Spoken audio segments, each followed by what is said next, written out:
በአማራ ክልል ባገዛዙና በፋኖ መካከል የሚደረገው ውጊያ ቀጠለ ሲሆን በይፋ መዋቅሩን አፍርሰናል ሲሉ የፋኖ ኃይሎች ይፋ አድርገዋል። በዝርዝር እንመለከተዋለን። በሌላ በኩል ጀነራሉ ጉዳት ሰምተዋል። እንደ ትግራይ ክልሉን ለቀን እንወጣለን ሲሉ ነው ጀነራሉ በይፋ የተናገሩት። ዝርዝር መረጃውን ከኛ ጋር ከቆያችሁ የምትሰሙት ይሆናል።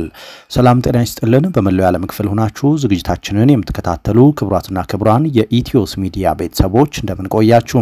እነሆ ከተለያዩ ታማኝ መረጃ ምንጮች የደረሱንን አዳዲስ መረጃዎች ይዘን ቀርበናል። ለኢትዮስ ሚዲያ አዲስ የሆናችሁ ካላችሁ ሰብስክራይብ አድርጉ፣ ቪዲዮውንም ላይክና ሼር በማድረግ ጀምሩ። በቀጥታ ወደ መረጃዎቹ አለፍን። እስከ መጨረሻው ተከታተሉን። በአማራ ክልል የተለያዩ አካባቢዎች በአገዛዙ ጦርና በፋኖ ኃይሎች መካከል የሚደረገው ውጊያ ዛሬም ቀጥሏል። የፋኖ ኃይሎች በክልሉ ለተከታታይ ቀናት በቀጠለው በዘመቻ አንድነት የአማራ ክልል የጸጥታ መዋቅርን በይፋ አፍርሰናል ሲሉ አስታውቀዋል። የአማራ ፋኖ በወሎ ቤት አማራ፣ የአማራ ፋኖ በጎጃም እንዲሁም የአማራ ፋኖ አንድነት በጎንደርና የአማራ ፋኖ በሸዋ ዛሬም በጋራ በሰጡት መግለጫ አገዛዙ የጸጥታ ኃይላችን ከመቼውም ጊዜ በላይ ጠንክሯል፣ ፋኖ ተበትኗል የሚለው የሐሰት ፕሮፓጋንዳ በዘመቻ አንድነት ውሃ በልቶታል። የአማራ ክልል የጸጥታ መዋቅርም ሙሉ በሙሉ ፈርሷል።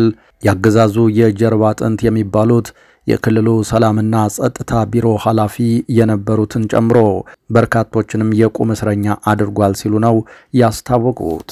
አገዛዙ የሽብር መንፈስ ሰፍኖበታል፣ እርስ በርስም መወነጃጀል በዝቷል ያለው የፋኖ ኃይሎች መግለጫም ጀነራል አበባው ታደሰ የክልሉን ባለስልጣናት ሰብስበው ካላገዛችሁን ክልሉን ለቀን እንወጣለን በማለት በባለስልጣናቱ ላይ እንደዛቱ በጸጥታና ደህንነት መዋቅራችን አረጋግጠናል ሲሉ የፋኖ ኃይሎች መግለጫ አውጥተዋል። የፋኖ ኃይሎች አክለውም በዘመቻ አንድነት ካቅማችን ውስኑን ነው እየተጠቀምን ያለነው፣ ነገር ግን ያገዛዙ ጦር ተፍረክርኳል ነው ያሉት። የብልጽግና አሽከር ሲሉ የጠሩትን የክልሉን የጸጥታ መዋቅርን እንዲሁም አገዛዙ ስልታዊ በሆነ መንገድ ሲያገለግል የነበረውን መንግስታዊ መዋቅር ሙሉ በሙሉ በማፍረስ አገዛዙን ከአማራ ክልል ህዝብ ጋር ያለውን ግንኙነት ተመልሶ መቀጠል እንዳይችል አድርገን ቆርጠነዋል ብለዋል።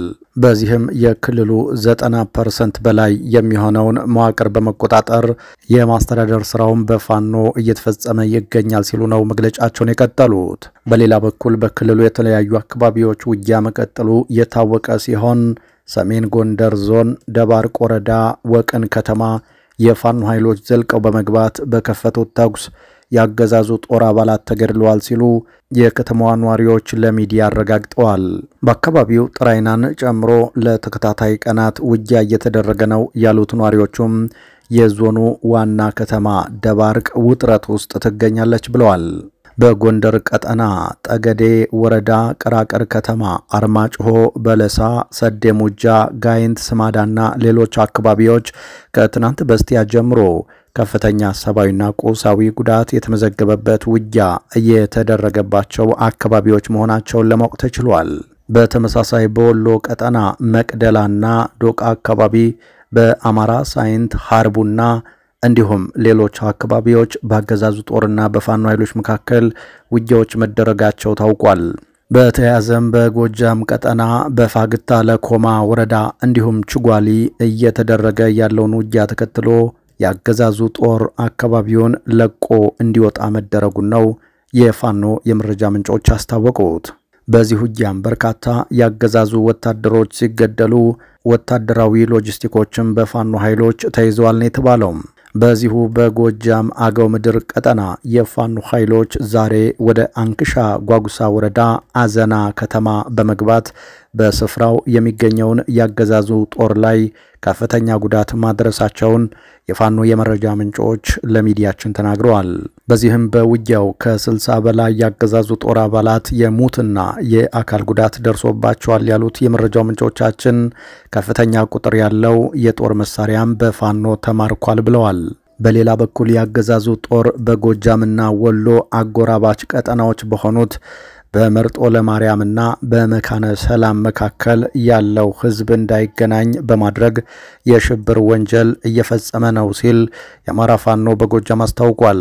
ያገዛዙ የመርጦ ለማርያም ከተማ ከንቲባ ብርሃኑ ዓለም የሰው አንደኛ ክፍለ ጦር ምክትል አዛዥ ኮሎኔል ኪሮስና የቀጠናው የሬጅመንት አዛዥ ሻለቃ አሻግሬ በወሎና በጎጃም አዋሳኝ በሚኖረው ህዝብ ላይ የሽብር ወንጀል በመፈጸም ላይ ይገኛሉ ሲል ነው የአማራ ፋኖ በጎጃም ውንጀላውን ያሰማው።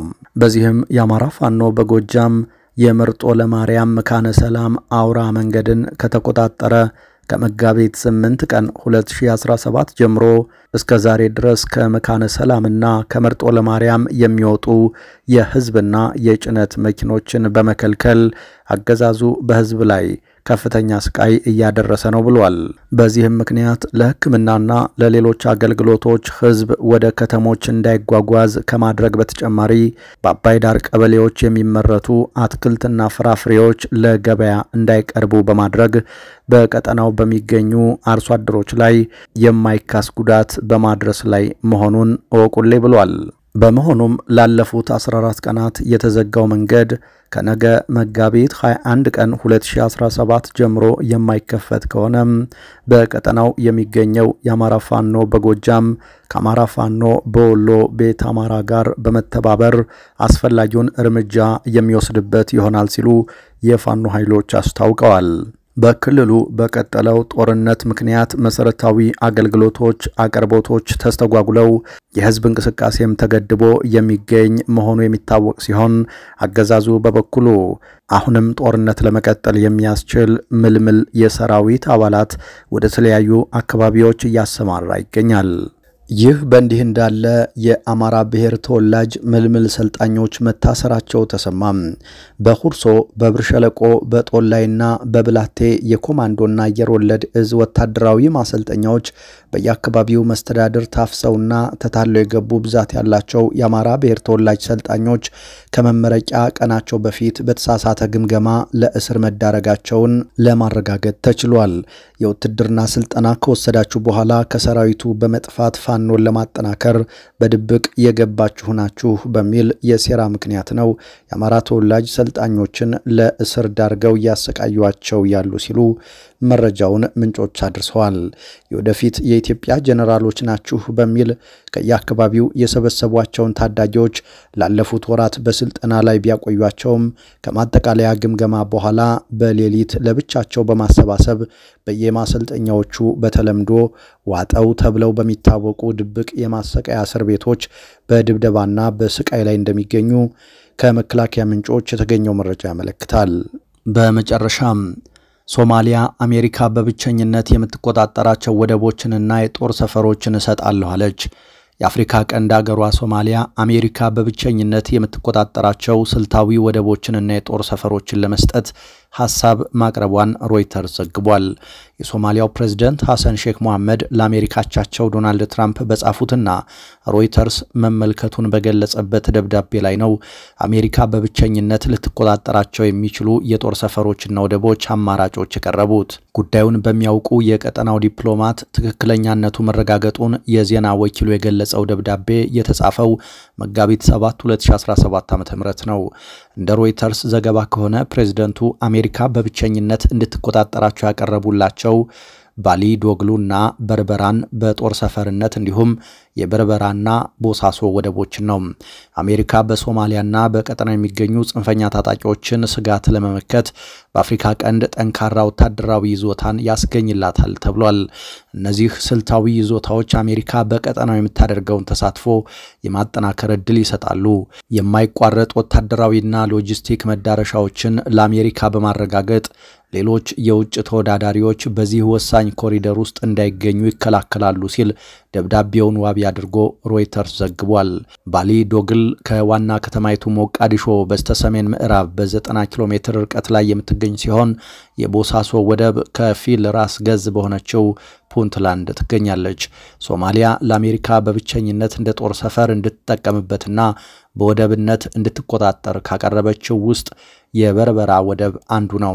በርበራ ራሷን በነጻ ሀገርነት ባወጀችው ሶማሌላንድ የሚገኝ ሲሆን የሶማሊያ እርምጃ ሁኔታውን ወደ ግጭት ሊያመራው እንደሚችል ይጠበቃል። ይህንን የበርበራ ወደብን አስመልክቶ ሮይተርስ ጥያቄ ያቀረበላቸው የሶማሌላንድ የውጭ ጉዳይ ሚኒስትር አብዲ ራህም ዳሂር አደን የምን ትብብር ነው? አሜሪካ ይህንን ሶማሊያ የተባለ የተበላሸ አገዛዝን ተስፋ ቆርጣበታለች። አሜሪካ በዓለም አቀፍ ሰላማዊ የተረጋጋና ዲሞክራሲ የሰፈነባት ሀገር መሆኗን ካሳየችው ሶማሌላንድ ጋር ለመደራደር ዝግጁ ናት የሚል ምላሽ ሰጥተዋል። አሜሪካ ደደብ አይደለችም። በርበራ ወደብን በተመለከተ ከማን ጋር መነጋገር እንዳለባቸው ያውቃሉ ሲሉም አክለዋል። በባይደን አስተዳደር ወቅት የዩኤስኤ አፍሪካ ኮማንድ አዛዥን ጨምሮ ከፍተኛ የአሜሪካ ባለስልጣናት የበርበራ ወደብን ጎብኝተዋል። በኋላ ላይ ለአሜሪካ የጠፈር መንኮራኩሮች ድንገተኛ ማረፊያ ተብሎ መለየቱም ተነግሯል።